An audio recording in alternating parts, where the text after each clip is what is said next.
दोस्तों अक्सर आपने देखा होगा कि आपके मोबाइल की मेमोरी या फिर कंप्यूटर की मेमोरी एक ना एक दिन भर ही जाती है। चाहे आप 4 GB का मेमोरी यूज़ कर रहे हो, चाहे आपका 8 GB का, चाहे 16 GB का, चाहे 32 GB का, चाहे 64 GB, चाहे 128 GB, चाहे 512 GB, जितना भी, एक ना एक दिन भर ही जाता है और हम परेशान हो जाते हैं। लेकिन बात ये नहीं है कि मेमोरी भर जाती है, बात ये है कि क्या आपने कभी सोचा है कि यूट्यूब पर 1 सेकेंड में लाखों वीडियोज़ अपलोड किए जाते हैं। आखिर यूट्यूब अपनी मेमोरी को कैसे मैनेज करता है? आखिर हमारे द्वारा अपलोड किए गए वीडियोस को कैसे मैनेज करता है? इतना स्टोरेज लाता कहाँ से है यूट्यूब? क्या आपने कभी सोचा है? तो आज के इस वीडियो में हम यही बात करने वाले हैं कि आखिर इतने क्रिएटर्स के वीडियोस को कैसे मैनेज कर पाता है यूट्यूब। तो इस वीडियो को हम बिल्कुल शुरू से शुरू करने वाले हैं। जब एक क्रिएटर यूट्यूब पर वीडियोस को अपलोड करता है तो वो किस प्रकार से प्रोसेसिंग होकर आगे बढ़ता है और कैसे उसको मैनेज करता है यूट्यूब अपने स्टोरेज में। तो चलिए शुरू करते हैं। तो सबसे पहले जब आप एक वीडियोस अपलोड करते हैं यूट्यूब पर, आपको पता है कि जब आप एक वीडियोस अपलोड करते हैं यूट्यूब पर तो यूट्यूब क्या करता है, आपके नज़दीकी गूगल डेटा सेंटर में पहले भेजता है। जहां डेटा सेंटर का मतलब है एक बहुत बड़ा स्पेस जहां पे हज़ारों लाखों हार्ड डिस्क और सुपर कंप्यूटर लगे हों। उसके बाद आपके वीडियोस अपलोड होते ही यूट्यूब आपके वीडियोस को चेक करता है और फिर उसे कन्वर्ट करता है। सबसे पहले चेक क्या करता है कि आपके डेटा के साथ, आपके वीडियोज़ के साथ कहीं वायरस तो नहीं चला गया या फिर कोई कॉपीराइट कंटेंट तो अपलोड नहीं किया गया है। तो इसकी जांच की जाती है।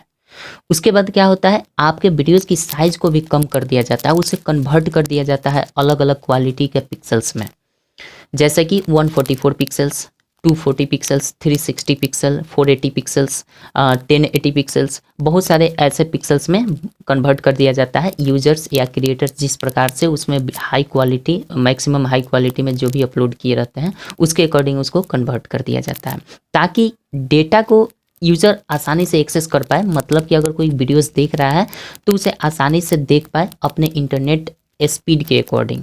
इसलिए यहाँ पे क्वालिटी को कन्वर्ट कर दिया जाता है, अलग अलग चेंजेस कर दिए जाते हैं, अलग अलग टुकड़े में बांट कर दिए जाते हैं। अब बात आती है कि हमारी वीडियोस तो अपलोड हो गई, यूट्यूब ने हमारे वीडियोस को चेक भी कर लिया, उसे कन्वर्ट भी कर दिया अलग अलग वर्जन्स में।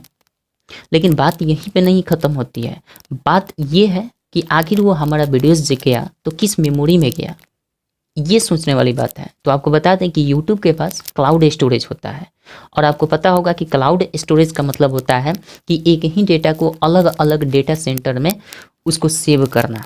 यानी गूगल क्लाउड क्या करता है ना कि हमारे वीडियोज़ के अलग अलग डेटा सेंटर में सेव कर देता है, और जो भी नज़दीक डेटा सेंटर होता है वहीं से आपके वीडियोस को वो प्ले कर देता है, वहीं से आप देख पाते हैं, चाहे हम देख पाते हैं। सपोज करिए अगर कोई वीडियोस अमेरिका के डेटा सेंटर से चल रही है, अगर वहाँ से डेटा वो लॉस्ट हो जाता है तो हो सकता है कि वो डेटा कहीं दूसरे जगह से आपको मिल जाए, जैसे कि यूरोप से मिल जाए, एशिया से मिल जाए, तो वो कहीं ना कहीं अलग डेटा सेंटर से ज़रूर आपको वो डेटा मिल जाएगा, क्योंकि क्लाउड स्टोरेज का काम ही है अलग अलग डेटा के कॉपी को सेव करना, और इसी को कहते हैं बैकअप सिस्टम। अब बात आती है कि हमारे तक वीडियोस, कोई भी पुरानी वीडियोस, वर्षों पुरानी वीडियोस कैसे पहुंच पाती है और कैसे हम उसको देख पाते हैं।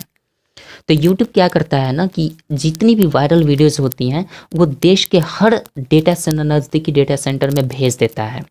और अगर मान के चलिए हम भारत में देख रहे हैं वीडियोस को, तो भारत वाले नज़दीकी डेटा सेंटर में वो वीडियो अवेलेबल रहेगा जहां से हम देख पाएंगे। अगर कोई अमेरिका से उस वीडियो को देख रहा है तो वहां अमेरिका के नज़दीकी डेटा सेंटर से वो वीडियोस उसको प्राप्त हो जाता है। तो वायरल वीडियोस जितने भी होते हैं ना, सभी वायरल वीडियोस को हर देश के कोने कोने तक डेटा सेंटर में भेज देता है यूट्यूब।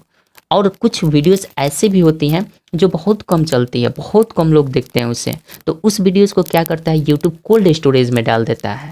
इससे न तो स्पीड कम होती है और न ही किसी एक सर्वर पर ज़्यादा लोड पड़ता है। अगर कोई भारत से वीडियोस को देख रहा है तो वो भारत के सर्वर से प्राप्त कर लेगा, अगर कोई अमेरिका से वीडियोस को देख रहा है तो वो अमेरिका के सर्वर से प्राप्त कर लेगा। और इसी को बोलते हैं CDN, यानी कंटेंट डिलीवरी नेटवर्क। जिन वीडियो को यूट्यूब कोल्ड स्टोरेज में डाल देता है, अगर वो वीडियो फिर से वायरल होने लगे, फिर से चलने लगे, लोग उससे देखने लगे, उस पर व्यूज़ आने लगे, तो यूट्यूब क्या करता है फिर से उसे हॉट स्टोरेज में डाल देता है।